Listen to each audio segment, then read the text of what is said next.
쾅! 분식집 바닥에 5명의 사내가 신음하며 쓰러져 있었습니다. 그들을 제압한 건 평범해 보이는 앞치마를 두른 여자 한지우였습니다. 형법 260조 폭행죄, 276조 체포감금죄. 지우는 차갑게 조문을 읊으며 사내들을 내려다봤습니다. 그녀의 눈빛은 더 이상 평범한 분식집 주인이 아니었습니다. 대체 이 여자는 누구일까요? 왜 이런 실력을 숨기고 살아온 걸까요? 이 놀라운 반전의 전체 이야기가 궁금하시다면 잠시만 구독 버튼을 눌러주세요. 평범해 보이는 사람들의 숨겨진 이야기, 그리고 마음이 따뜻해지는 이야기를 매일 전해드립니다. 자, 그럼 이 모든 것이 어떻게 시작되었는지 시간을 조금 되돌려 볼까요? 사흘 전 한지우의 하루는 여느 때와 다르지 않았습니다. 새벽 5시 그녀는 낡은 분식집 셔터를 올리고 하루를 시작했습니다. 김밥을 말고 떡볶이 국물을 끓이고 손님들을 맞이했습니다. 손님들은 그저 조용하고 말수 적은 사장님으로만 알고 있었죠. 저녁 9시 마지막 손님이 나가고 지우는 메뉴판을 천천히 내렸습니다. 그 뒤에는 15년간 모아온 증거들이 빼곡하게 붙어 있었습니다. 사진, 신문 기사, 붉은 실로 연결된 관계도, 그리고 중앙에는 색이 바랜 소년의 몽타주가 있었습니다. 지우는 검은 매직으로 오늘 날짜를 적었습니다. 5472일째, 아직도 찾지 못했다고. 바로 그때였습니다. 쾅! 분식집 문이 거칠게 열리며 5명의 사내가 들이닥쳤습니다. 이 딱 넘기라고 했잖아. 우두머리로 보이는 사내가 으름장을 놓았습니다. 오늘까지가 마감이야, 아줌마. 지우는 칼로 물을 썰던 손을 멈추지 않았습니다. 사내가 지우의 앞치마를 거칠게 잡아챘습니다.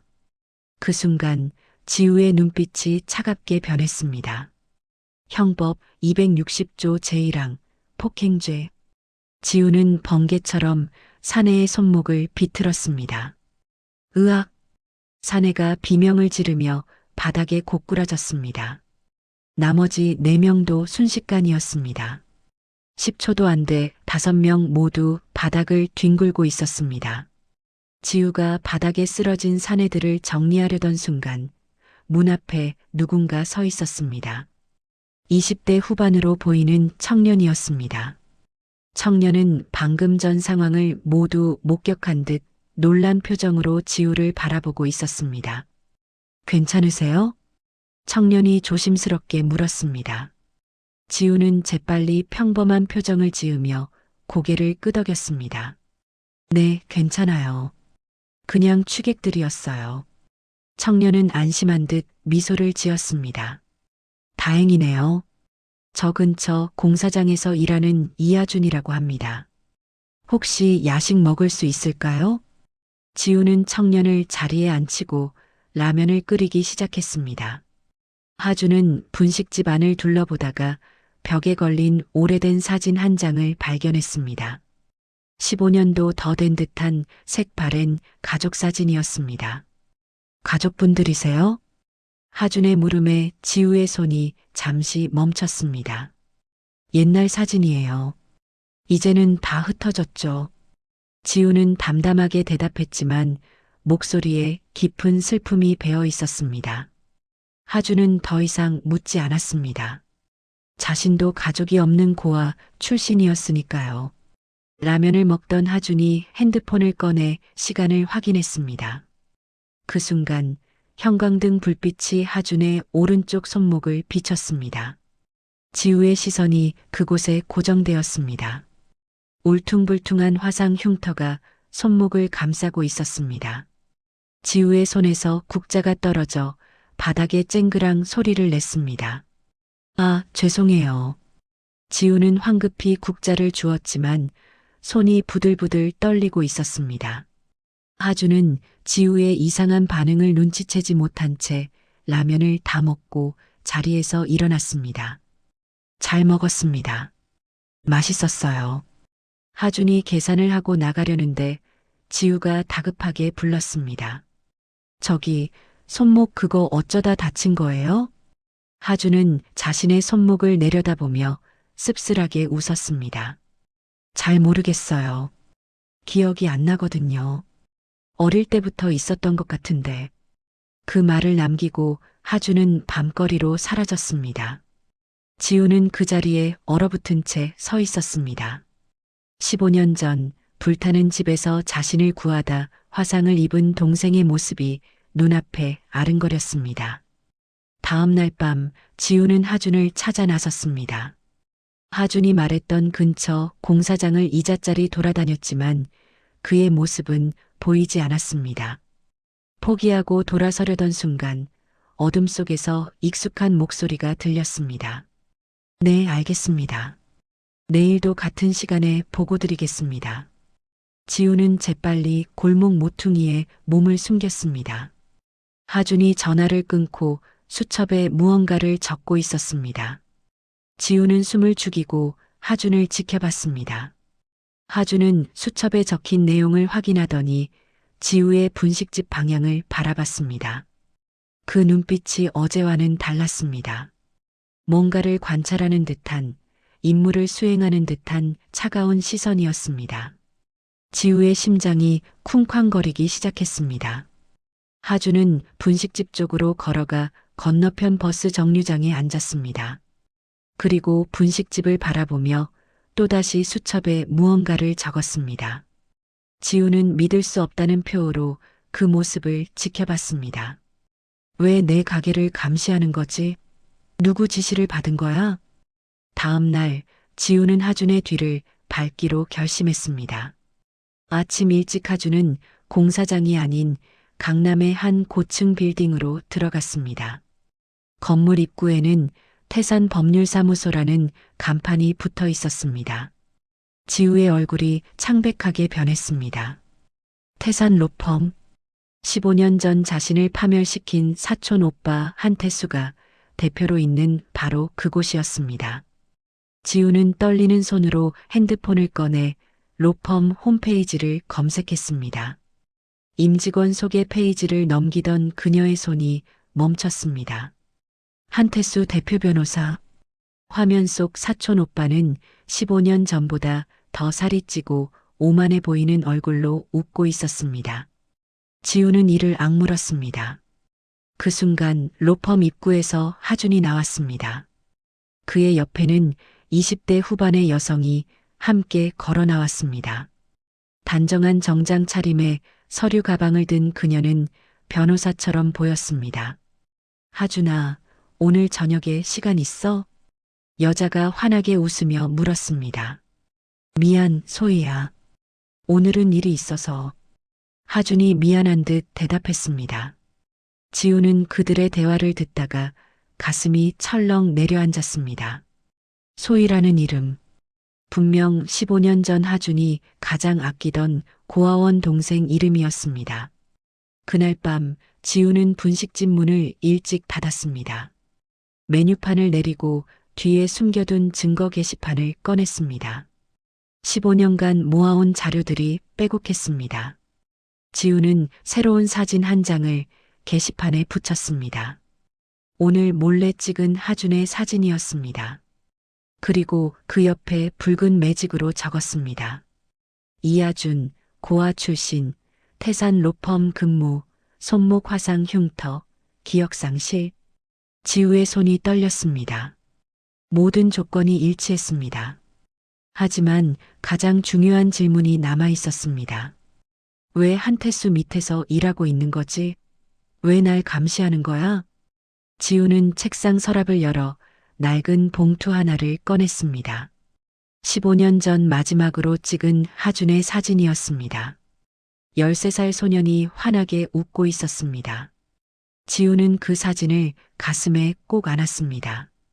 하준아, 정말 내가 맞니? 눈물이 볼을 타고 흘러내렸습니다. 바로 그때 누군가 분식집 문을 두드렸습니다. 지우는 황급히 게시판을 숨기고 문을 열었습니다.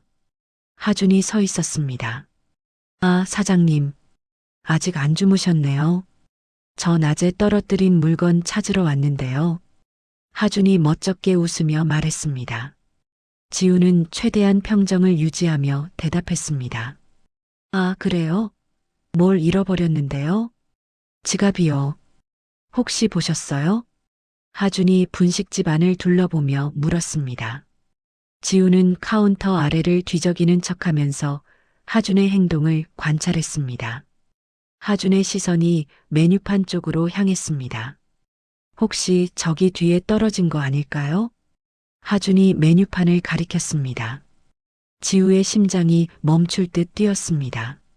메뉴판 뒤에는 모든 증거가 숨겨져 있었습니다. 아, 아니에요. 거기는 창고라 지저분해요. 지우가 다급하게 막아섰습니다. 그 순간 하준의 핸드폰이 울렸습니다. 네, 대표님. 지금 확인 중입니다. 네, 알겠습니다. 하준이 전화를 받는 목소리가 묘하게 차갑게 변했습니다. 지우는 그 통화 내용을 듣고 온몸이 얼어붙었습니다. 전화를 끄는 하준이 다시 웃으며 말했습니다. 아, 찾았어요. 차에 있었나 봐요. 괜히 번거롭게 해드렸네요. 하준은 인사를 하고 나갔습니다. 문이 닫히자 지우는 그 자리에 주저앉고 말았습니다. 대표님이라는 단어. 한태수? 내 동생이 한태수의 명령을 받고 나를 감시하고 있다니. 지우는 두 손으로 얼굴을 감싸고 흐느꼈습니다. 15년 만에 찾은 동생이 자신을 적으로 여기고 있었습니다. 일주일 후 지우는 결단을 내렸습니다. 하준을 구하려면 먼저 한태수를 무너뜨려야 했습니다. 지우는 15년간 모은 증거들을 정리해 검찰에 고발장을 제출했습니다. 한태수의 불법 로비, 증거 조작, 권력 유착, 모든 것이 담긴 고발장이었습니다. 하지만 한태수는 만만한 상대가 아니었습니다. 사흘 후 지우에게 법원 출석 통지서가 날아왔습니다. 고소인은 이하준이었습니다. 혐의는 불법 촬영과 스토킹이었습니다. 지우의 손에서 통지서가 떨어졌습니다. 법정 당일 지우는 피고인석에 앉았습니다. 10년 만에 다시 들어선 법정이었습니다. 하지만 이번엔 검사가 아닌 범죄자로 앉아 있었습니다. 증인 입장하십시오. 판사의 목소리가 울려 퍼졌습니다. 문이 열리고 하준이 증인석으로 걸어 들어왔습니다. 지우는 하준을 바라보았습니다. 하준은 지우를 한 번도 쳐다보지 않았습니다. 증인은 선서하십시오. 하준이 선서를 마치고 자리에 앉았습니다. 한태수 측 변호사가 일어섰습니다. 증인, 피고인 한지우가 증인을 불법으로 촬영하고 미행한 것이 사실입니까? 네, 사실입니다. 하준의 목소리는 담담했습니다. 피고인이 증인에게 어떤 말을 했습니까? 저에 대해 이상한 질문들을 했습니다. 제 과거를 캐묻고 제 손목 흉터를 유심히 봤습니다. 지우는 입술을 깨물었습니다. 그리고 제가 일하는 로펌 앞에서 몰래 사진을 찍었습니다. 매우 불안했습니다. 하준의 증언이 이어질수록 지우의 심장은 무너져 내렸습니다. 변호사가 결정타를 날렸습니다. 증인께서는 피고인의 행동으로 인해 정신적 피해를 입으셨습니까? 네. 밤에 잠을 이루지 못할 정도였습니다. 지우는 하준을 바라보았습니다. 눈물이 흘러내렸지만 닦지 않았습니다. 하준아, 나야. 내 누나야. 지우는 소리 없이 입모양만 만들었습니다. 하지만 하준은 여전히 지우를 보지 않았습니다. 그의 눈빛에는 아무런 감정도 없었습니다. 방청석 맨 뒷자리에 한태수가 앉아 만족스러운 미소를 짓고 있었습니다. 그 순간 법정 문이 벌컥 열렸습니다. 재판장님, 잠시만요. 젊은 여성 변호사가 숨을 헐떡이며 뛰어들어왔습니다. 박소희였습니다. 저는 피고인 한지우의 국선 변호인 박소희입니다. 긴급하게 제출할 증거가 있습니다. 소희는 두툼한 파일을 판사에게 건넸습니다. 이것은 15년 전 한태수 변호사와 관련된 사건 기록입니다. 법정이 술렁거리기 시작했습니다. 한태수의 얼굴이 창백하게 변했습니다. 그리고 이 사건의 피해자가 바로 증인석에 계신 이하준 씨입니다. 소희의 폭탄 선언에 법정이 발칵 뒤집혔습니다. 하준은 놀라서 소희를 쳐다봤습니다. 지우는 가슴이 터질 듯 두근거렸습니다. 드디어 진실이 밝혀질 순간이 다가오고 있었습니다. 소희는 파일을 펼치며 또렷한 목소리로 말했습니다. 15년 전 한태수 변호사는 대형 로펌 내부 비리 사건을 은폐하기 위해 당시 이 사건을 수사하던 한지우 검사를 모함했습니다. 법정이 숙연해졌습니다. 그리고 그날 밤 한지우 검사의 동생 한하준 군이 의문의 교통사고를 당했습니다. 하준의 눈이 커졌습니다. 소희는 오래된 사고 기록을 스크린에 띄웠습니다. 이 사고는 단순 뺑소니로 처리됐지만 실제로는 한지우 검사를 미행하던 경찰 차량에 의한 사고였습니다. 한태수는 벌떡 일어났습니다. 이에 있습니다. 이것은 명백한 무고입니다. 판사가 망치를 두드렸습니다. 조용히 하십시오. 변호인 계속하십시오. 소희는 또 다른 서류를 꺼냈습니다. 한태수 변호사는 이 사실을 알고도 경찰청과 거래했습니다. 사고를 은폐하는 대신 한지우 검사를 파멸시키기로요. 지우는 눈물을 흘리며 한태수를 노려봤습니다. 소희가 하준을 바라보며 말을 이었습니다. 그리고 사고로 기억을 잃은 한하준 군은 고아원으로 보내졌고 이름을 이하준으로 바꿔 살아왔습니다. 하준은 자리에서 일어나 비틀거렸습니다. 그게 무슨 소리예요? 소희는 유전자 감식 결과지를 판사에게 제출했습니다. 이것은 한지우 씨와 이하준 씨의 유전자 감식 결과입니다. 친남매 관계가 확실합니다.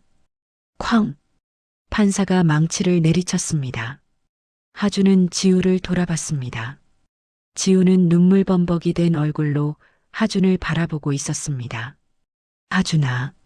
지우의 떨리는 목소리가 법정에 울려 퍼졌습니다. 미안해. 누나가 널 못 지켜서 미안해. 하준의 머릿속에 희미한 기억들이 떠올랐습니다. 불타는 집, 누군가를 구하려 뻗은 손, 뜨거운 열기에 타들어가는 손목, 그리고 누나라고 부르는 자신의 어린 목소리.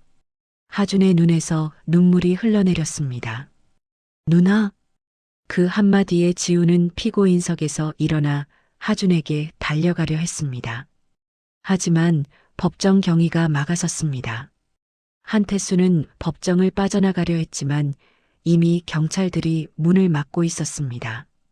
한태수 변호사, 증거인멸 및 위증교사, 그리고 사고 은폐 공모 혐의로 긴급 체포합니다. 한태수는 경찰에게 끌려나가면서 지우를 향해 도끼 어린 눈빛을 쏘았습니다. 한지우, 내가 이길 줄 알았나? 너는 끝이야. 지우는 그 모습을 차갑게 바라봤습니다. 끝난 건 당신이에요, 오빠. 판사가 최종 판결을 내렸습니다. 피고인 한지우에 대한 혐의는 무죄로 판결합니다. 그리고 한태수 피의자에 대한 구속영장을 청구하겠습니다. 쾅! 법정이 술렁거렸습니다. 하준은 증인석에 멍하니 앉아 자신의 손목을 바라봤습니다. 울퉁불퉁한 화상 흉터. 이제야 이 흉터의 의미를 알게 되었습니다. 소희가 하준의 어깨를 토닥였습니다. 하준아, 이제 진실을 알았잖아. 내 누나가 얼마나 널 찾으려 애썼는지. 하준은 고개를 들어 지우를 바라봤습니다. 지우도 하준을 바라보며 환하게 웃었습니다. 15년 만에 두 사람은 마침내 서로를 알아봤습니다. 판결이 끝난 뒤 법원 복도에서 지우와 하준은 마주 섰습니다. 두 사람 사이에는 15년이라는 긴 시간이 놓여 있었습니다. 하주는 떨리는 손으로 지우의 얼굴을 바라봤습니다. 정말 제 누나예요? 지우는 눈물을 흘리며 고개를 끄덕였습니다. 그래, 너는 내 동생 하나준이야. 하준의 눈에서도 눈물이 흘러내렸습니다. 저는 기억이 안 나요. 하지만 이상하게 누나를 처음 봤을 때부터 낯설지 않았어요. 지우는 하준의 손을 잡았습니다. 천천히 기억할 거야. 괜찮아. 소희가 두 사람에게 다가왔습니다. 하준아, 내가 찾아낸 게 하나 더 있어. 소희는 오래된 파일을 꺼냈습니다. 15년 전 그날, 내가 왜 사고를 당했는지 알아? 하준이 고개를 저었습니다. 소희는 파일을 펼쳤습니다. 그날 밤, 한태수가 고용한 괴한들이 지우 누나를 습격하려고 했어. 넌 그걸 막으려다가 차에 치인 거야. 지우의 얼굴이 창백해졌습니다.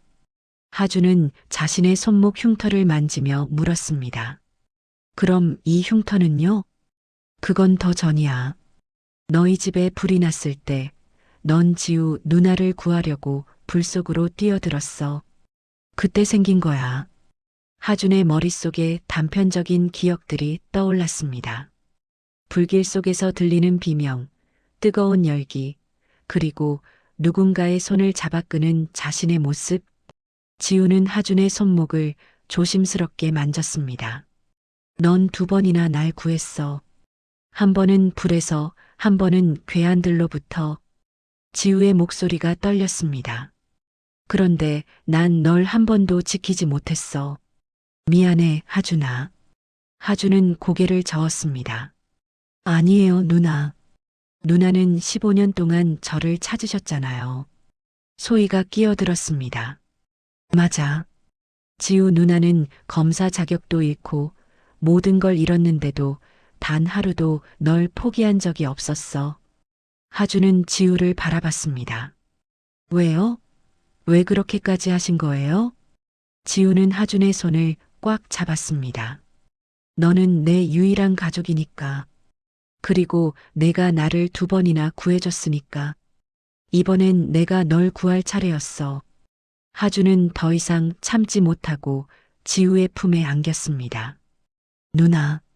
두 사람은 복도 한가운데서 15년 만에 포옹했습니다. 지나가던 사람들이 멈춰서서 그 모습을 바라봤습니다. 소희도 눈물을 닦으며 미소 지었습니다. 바로 그때 법원 입구에서 한태수가 경찰에게 끌려 나오는 모습이 보였습니다. 한태수는 지우를 보며 마지막으로 도끼를 뿜었습니다. 한지우, 내가 감옥에서 나오면 반드시 복수할 거야. 지우는 한태수를 차갑게 바라보며 말했습니다. 오빠, 당신은 이제 끝이에요. 하지만 저는 이제 시작이에요. 한태수가 끌려가는 모습을 보며 지우는 하준의 어깨를 감싸 안았습니다. 이제 우리 새로 시작하자. 잃어버린 15년을 되찾자. 하준은 고개를 끄덕이며 환하게 웃었습니다. 네, 누나. 세 사람은 법원을 나서며 빗속을 걸었습니다. 비가 내리고 있었지만 그들의 얼굴은 환했습니다. 긴 겨울이 끝나고 봄이 오고 있었습니다. 1년 후 법원 앞 계단. 지우는 깔끔한 정장 차림으로 법원 계단을 올라갔습니다. 더 이상 분식집 주인이 아니었습니다. 그녀는 다시 법복을 입었습니다. 검사가 아닌 인권 변호사로서 오늘은 억울한 누명을 쓴 한 청년을 변호하는 날이었습니다. 누나 화이팅! 법원 입구에서 하준이 환하게 웃으며 손을 흔들었습니다. 하준은 소방관 제복을 입고 있었습니다. 로펌을 그만두고 사람을 구하는 일을 선택한 것입니다. 그의 옆에는 소희가 서 있었습니다. 지우 선배님, 오늘 꼭 이기실 거예요. 소희도 이제 정의를 실현하는 변호사로 활동하고 있었습니다. 지우는 두 사람을 보며 환하게 웃었습니다. 고마워, 애들아. 다녀올게. 법정 안 지우는 변호인석에 당당히 섰습니다. 재판장님, 제 의뢰인은 무죄입니다. 지우의 목소리는 15년 전보다 더 단단하고 확신에 차 있었습니다. 그녀는 압도적인 논리로 상대 변호사를 압박했습니다. 형법 316조, 증거법 제47조, 판례 2012-453호. 막힘없이 쏟아지는 법률 지식에 방청객들이 감탄했습니다. 칼날 검사 한지우가 돌아왔다는 소문은 사실이었습니다.